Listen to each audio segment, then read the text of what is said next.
आप देख रहे हैं बेनिफिट टीवी।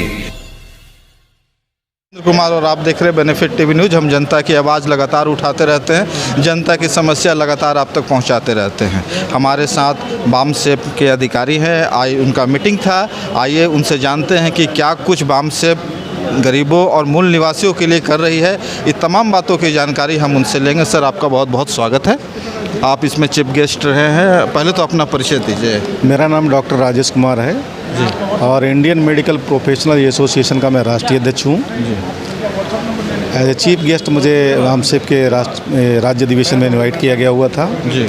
इसमें 2 अलग अलग विषय थे जिस पे बात रखनी थी मेडिकल ऑर्गेनाइजेशन की तरफ से। जी, ये परिचय मेरा है जी। और दिल्ली में उधर रहते हैं। ऑल इंडिया लेवल पे हमारा संगठन काम करता है मेडिकल ऑर्गेनाइजेशन। जी, तो आज की मीटिंग में क्या कुछ निर्णय लिया गया? आज की मीटिंग में 2 विषयों पर चर्चा महत्वपूर्ण थी। एक तो जाति आधारित जनगणना होनी चाहिए जी। दूसरा OBC, schedule caste, schedule tribe caste, minority के लोगों का सभी जगह पे पर्याप्त प्रतिनिधित्व होना चाहिए। जी। तो इस लेवल पर जो संविधान के जो प्रियम्बल में कहा गया है जी। और जो संविधान का ऑब्जेक्टिव है कि देश में समता, स्वतंत्रता, बंधुत्व, न्याय प्रस्थापित होना चाहिए। जी। तो ओबीसी के लोगों की संख्या 52% है मंडल की रिपोर्ट के अनुसार और 1931 की जनगणना के आधार पे। अगर ये आंकड़े गलत है तो उनको कास्ट बेस्ड सेंसस करके उसको दूर किया जाना चाहिए। जी। 52% को 51% नहीं किया जाना चाहिए। जी। और भारत में रहने वाले जो भी लोग हैं जी। उन सभी लोगों को उनका हक अधिकार मिलना चाहिए। इस संबंध में चर्चा हुआ। ठीक इसी तरीके से जो हेल्थ सेक्टर है, हेल्थ सेक्टर में भी पर्याप्त लेवल पर ओबीसी का, शेड्यूल कास्ट का, शेड्यूल ट्राइब कास्ट का हर लेवल पे, चाहे मेडिकल कॉलेजेस है या पीएससी, सीएससी डिस्ट्रिक्ट हॉस्पिटल है, वहाँ पर उनका रिप्रेजेंटेशन होना चाहिए। और जो मेडिकल के लिए एंट्रेंस के लिए जो एग्ज़ाम हो रहा है जी। उसमें अभी तक ओबीसी के लोगों को जो 27% दिया गया, 52% को क्रीमी लेयर लगा के। जी। जी। ये तो हम लोगों ने ऑल इंडिया में आंदोलन किया, उसके बाद में उनको सेंट्रल गवर्नमेंट के जो कॉलेज है उसमें लागू किया गया। नहीं तो लागू ही नहीं करे तो 27% भी। जी। जी। तो हमारा ये मानना है, जो आज चर्चा हम लोगों ने बिंदु पे जिस पे किया, जी। पूरे देश भर में जाति आधारित जनगणना सभी की होनी चाहिए, चाहे ओबीसी है, शेड्यूल कास्ट है, शेड्यूल ट्राइब कास्ट है, जिनको भारतीय नागरिक माना गया है, वो अपने आप को ब्राह्मण क्षत्रिय वैश्य कह रहे हैं, उनकी भी जनगणना होनी चाहिए। उनके साथ भी अन्याय नहीं किया जाना चाहिए। सर, ये मुद्दे थे। देखिए सर, जब सभी की जाति आधारित जनगणना हो जाती है तो जितनी जिसकी संख्या, क्या उतनी भागीदारी होनी चाहिए कि नहीं? कम जिसकी संख्या है वो ज़्यादा भागीदारी ले रहे हैं और जिसकी ज़्यादा संख्या है उनको कम भागीदारी मिल रही। इस पे आपको क्या कहना है? सबसे पहले बात तो हमको ये समझना चाहिए, जाति एक बीमारी है। जी। तो जब जाति बीमारी है तो जाति के ऊपर चर्चा होनी चाहिए, बीमारी के ऊपर चर्चा होनी चाहिए। जी। जी। उसको दूर करने का केवल और केवल मात्र एक तरीका है कि उनका अपना खुद का रिप्रेजेंटेशन होना चाहिए। इसके लिए बार बार जो ओबीसी, शेड्यूल कास्ट के हमारे नेतृत्व, लीडरशिप जो कहती रही है, उसको आज तक नहीं माना गया। चाहे ज्योतिराव फुले का मुद्दा हो, साहब का हो, या फिर राजऋषि छत्रपति साहू जी महाराज ने कहा हो, या फिर पेरियार वी रामास्वामी ने कहा हो, या फिर जिनको हमारे बिहार कहा जाता जगदेव प्रसाद कुशवाहा जी, जिनका कल स्मृति दिवस है, वो हो, पेरियार ललई यादव जी हो, इन सभी लोगों ने पर्याप्त प्रतिनिधित्व की बात की है। जी। तो पर्याप्त प्रतिनिधित्व हमारा कहाँ है? क्या मेडिकल कॉलेजेस में ओबीसी के प्रोफेसर्स मौजूद है उस संख्या में, जिस संख्या में ओबीसी के 52% कहा जाता है? कितने यहाँ पे ये जो एम्स में कितने प्रोफेसर हैं ओबीसी के, कितने शेड्यूल कास्ट के, कितने शेड्यूल ट्राइब कास्ट के? आपका पीएमसीएच है, उसमें कितने प्रोफेसर हैं हमारे? जब हमारे प्रोफेसर ही नहीं ओबीसी शेड्यूल कास्ट के हैं तो SC ST ओबीसी के जो मेडिकल स्टूडेंट हैं उनके साथ भी डिस्क्रिमिनेशन होता है। उनका कास्ट देख के उनको मार्क्स दिए जाते हैं, उनको फेल किया जाता है।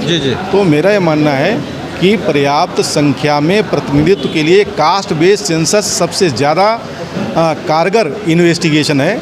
ये इन्वेस्टिगेशन किया जाना चाहिए, डायग्नोसिस के आधार पर फिर ट्रीटमेंट किया जाना चाहिए। मूल निवासी के एक बहुत बड़ी समस्या है, अलग अलग संगठन बना के अलग अलग तरीक़ा से पूरे देश में आंदोलन छेड़ा गया और आंदोलन कहीं ना कहीं सफल नहीं हो पा रहा। ये आपको कैसा लगता है? इस क्या बदलना चाहिए?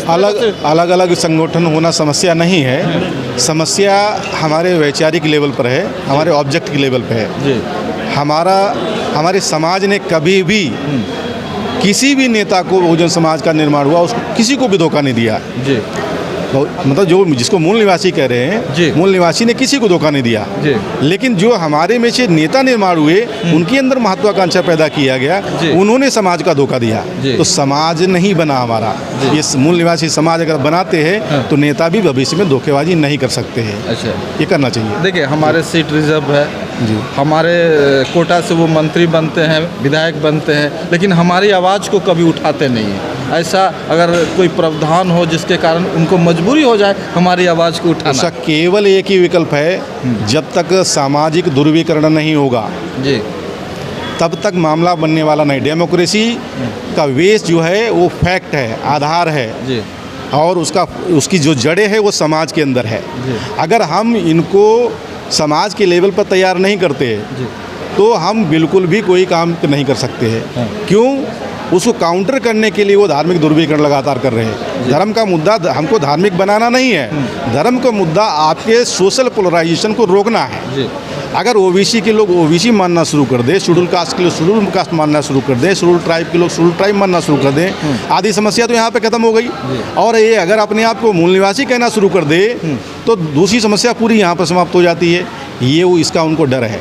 सर, आखिरी सवाल जी। हमारे चैनल के माध्यम से आप मूल निवासियों को क्या संदेश देना चाहेंगे? मैं ये संदेश देना चाहता हूँ, खासतौर से हेल्थ के लेवल पे देना चाहता हूँ। जी। इसी बिहार में एक चमकी नाम का बुखार चला था। जी उस चमकी नामक बुखार के लिए क्या अभी तक किया गया? क्या हेल्थ सेक्टर में सारे जगह पे जो पीएससी सीएससी है वहाँ पे उस लेवल पे फैसिलिटी अवेलेबल है? या बिहार ही नहीं पूरे देश के हेल्थ सेक्टर को देखे सारा का सारा डैमेज हो चुका है? तो इस चैनल के माध्यम से मैं मैसेज देना चाहता हूँ कि जो भी बिहार के लोग हैं, चाहे मेडिकल के है या नहीं है, उन सभी लोगों को यूनाइट होना चाहिए और यूनाइट होकर एक शक्ति का निर्माण करना चाहिए। भारत की व्यवस्था के हर क्षेत्र में, चाहे मेडिकल की हो, चाहे इंजीनियरिंग की हो, चाहे लॉयर्स की हो, या फिर सामाजिक लेवल पे या धार्मिक लेवल पे, राजनीतिक लेवल पे हो, हर जगह पे इनका पर्याप्त प्रतिनिधित्व हो। इसके लिए पहल अगर करना चाहते हैं तो सामाजिक ध्रुवीकरण करना होगा, दूसरा कोई विकल्प नहीं है। बहुत बहुत धन्यवाद सर हमसे बात करने के लिए। Thank you sir. अगर वीडियो अच्छा लगा तो कमेंट करके बताइए कि कैसा लगा। अगर आप फेसबुक पेज पर देख रहे हैं तो पेज को फॉलो कीजिए, लाइक कीजिए। यूट्यूब पे देख रहे हैं सब्सक्राइब कीजिए। जय हिंद। आप देख रहे हैं बेनिफिट टीवी।